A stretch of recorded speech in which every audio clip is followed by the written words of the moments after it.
Tampa Bay Bucks 34, Green Bay Packers 20. Bucks moved to 7-7. The Saints, spoiler alert, we'll talk about them later, but the Saints win. So they're both 7-7.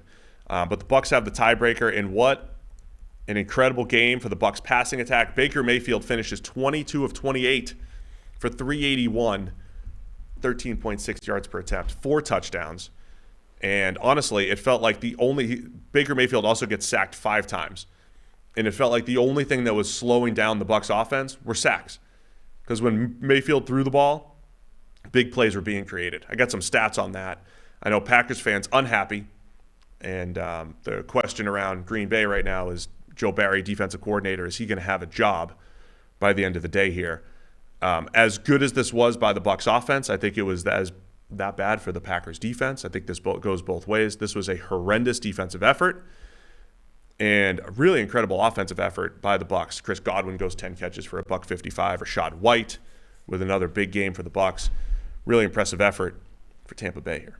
Yeah, it was. It took Baker Mayfield just 3 quarters to set his season high for yardage in the game. I mean, the Bucs offense was able to do pretty much what they wanted, and Green Bay couldn't stop them at any point. I mean, I think we said on the preview show that generally this season, Joe Barry's defense hasn't been terrible overall, but they've been situationally terrible. You know, like with the game on the line late with a key drive, that's when they get crazy conservative and just sort of make it too easy for the offense.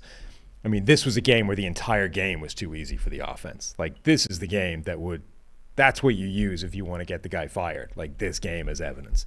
This was a total disaster from a Green Bay defensive point of view. And it wasn't like they were completely, absent individual impressive performances. Like, they had some decent defenders overall, but it wasn't enough because the whole thing was just a catastrophe. So, yeah, miserable from a Green Bay defensive point of view. The only optimism or the only good things come out of this game from their side was their offense and their young players on that side. Yeah, so the game, again, this was another one of those. It was kind of back and forth. The Packers came back within a score. Really nice throw by Jordan Love to Jaden Reed to make it 20-17. Bucks come back. And so the Bucks had the lead. They were up 20-10. Both teams kind of trading touchdowns and field goals. But a great pass by Jordan Love to Jaden Reed to make it 20-17. But when the Bucks were up 7 in the fourth quarter, and they have a chance, they're trying to run the clock, maybe one last score to go up 2 scores late in the game here. And Baker Mayfield hits David Moore. The same David Moore from the Seattle Seahawks, of course, for years. His 3rd catch of the season, I think it was, maybe a 2nd, on a little 3-4 yard out, catches it and runs through the defense for a 52-yard touchdown. Also, almost drops the ball at the goal line. Dude, Dude. That was almost one of the most egregious plays of the entire season. Like, he's there. He's a touchdown. Not only, like, it's one thing where you get a guy who's running and he just decides to drop the football as he's going over the goal line. That itself is idiotic. Moore reaches back to let it be, like, knocked out of his hands. Like, you actually invited the guy to make a play that he had no business making and just about survived that you'd broken the plane of the goal line before the fumble happened. Like, I swear to God, if it didn't come at the end of making a spectacular play, I would cut a guy immediately for doing something that stupid. I can't believe. I mean, it shows up a couple times a year. I cannot believe people are still doing that. I don't understand. I mean, Deshaun Jackson did it like 5 times in his career between college and the NFL. But, like, again, it's one thing if you're running over the goal line, decide to drop the ball. Like, he reached backwards to let a guy try and make a play. Like, you actively went out of your way to make that happen.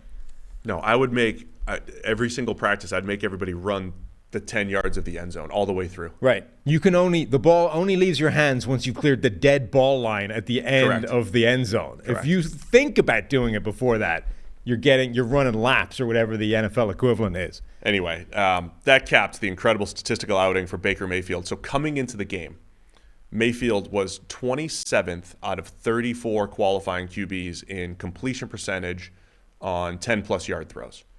So coming into the game, 10-plus yard throws, Baker Mayfield was completing about 41% of his passes beyond 10 yards.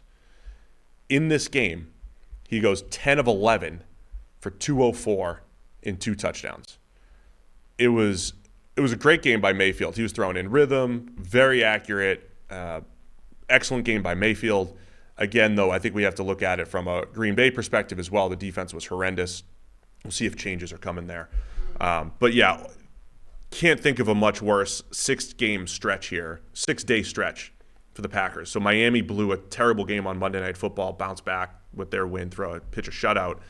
The Packers have a fourth quarter comeback to Tommy DeVito on Monday night, and then give up 34 to the Bucs, who are averaging about 20 points per game coming into the game. And I'll tell you what, Tampa Bay has overcome a mid-season lull to now control the NFC South. They do have to play the Saints in a couple weeks that will probably determine the division. The Bucs play the Jags the Bucs also have one more game against the Panthers. So here's the rest of their schedule. The Bucs, last 3 games. They play Jacksonville on Christmas Eve. And now Trevor Lawrence is in concussion protocol. So it could be C.J. Beathard's Jags. Then they have the Saints. And then they have the Panthers again. The Bucs have a legitimate road to win the division here, host a playoff game as NFC South champions. But really impressive effort in Green Bay. It was the only perfect passer rating by a visiting quarterback in Lambeau history. Really? Yeah. 158.3 for Mayfield. 22 of 28 for 381 in those 4 touchdowns. A couple of mentions for some of those young Green Bay offensive players, though, because that was the bright spot for them. Tucker Kraft has had one of the most insane rapid development arcs I've seen from a young tight end, young player, period, I guess. Like training camp and preseason, the difference between him and Luke Musgrave seemed insane. Like Musgrave was this obvious move tight end, like receiving talent, looked more dynamic, obviously was a bigger part of the offense, like had stuff designed for him, and Kraft didn't really look like anything. And it's like, well, this is why you double dip, right? Maybe it'll be the first guy that comes good, maybe it'll be the second guy, but between the two, you're fine. So Green Bay having one, like 50% hit rate seems fine. Now, Tucker Kraft has looked fantastic with this last few weeks of opportunity with Musgrave being out of the lineup. He's a very different tight end. Like he's much less, I think, dynamic with the ball in his hand or athletic. But as a more sort of conventional inline tight end, he's looked really good. His touchdown in this game, like it was a screen pass and then he makes a nice move after the catch. He's looked really good. But also, you know, Dontavian Wicks had a big game as well, and he's made a lot of his opportunities this year. Jaden Reed had that touchdown. Like this young group of receivers, when you consider they've been without Christian Watson and they're without Luke Musgrave, that was good, even though their defense stank, so it didn't matter. Yeah, and I think Jordan Love played fine with those guys. I mean, there's a lot to be encouraged about with the Packers. It was just 2 weeks ago, though, maybe other people declared the Packers as the team you didn't want to play in the playoffs. Well, the run. They were playing so well. And the same Joe Barry defense shut down a Kansas City, like the Chiefs offense. I mean, I know they had drops and penalties, but the Chiefs offense scored 17 against them, and they shut down the Chiefs in a comeback attempt on Sunday Night Football. There's like 20 teams this year that I don't know what the hell they are. Like they go on every team has a run where they aren't the team that they look like, or they're not the team now that they were then. Like even the 49ers had a 3-game losing skid, only one of which made any sense.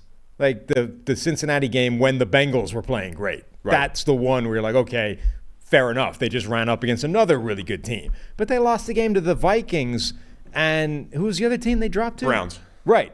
Like, what? And the Browns without quarterbacks. Like, it just doesn't make any sense. Okay, you know, they were missing some players, but it was not all of them. Like, they still had a bunch of their best players out. Every team has got these weird games or these weird stretches of games where they look completely different this year. And it's why when you look at the standings and your playoff scenarios and stuff, like there's a bunch of teams that are going to be in the playoffs that at least for a stretch of this season looked awful. Yeah. I mean, that's why teams that have in both conferences, the number 3 seed has a chance at the number 1 seed. Right. And the number 5 seed has a chance of not making the playoffs. I mean, that's just where we are here with 3 weeks remaining. And you have all these games yesterday where they're talking about this team is now the 11 seed. You know, playoff. The 11. That's not a thing. There is no 11 seed. The 11 seed is you're just another team not in the playoffs. But you're in the hunt. Yeah. Hashtag in the hunt.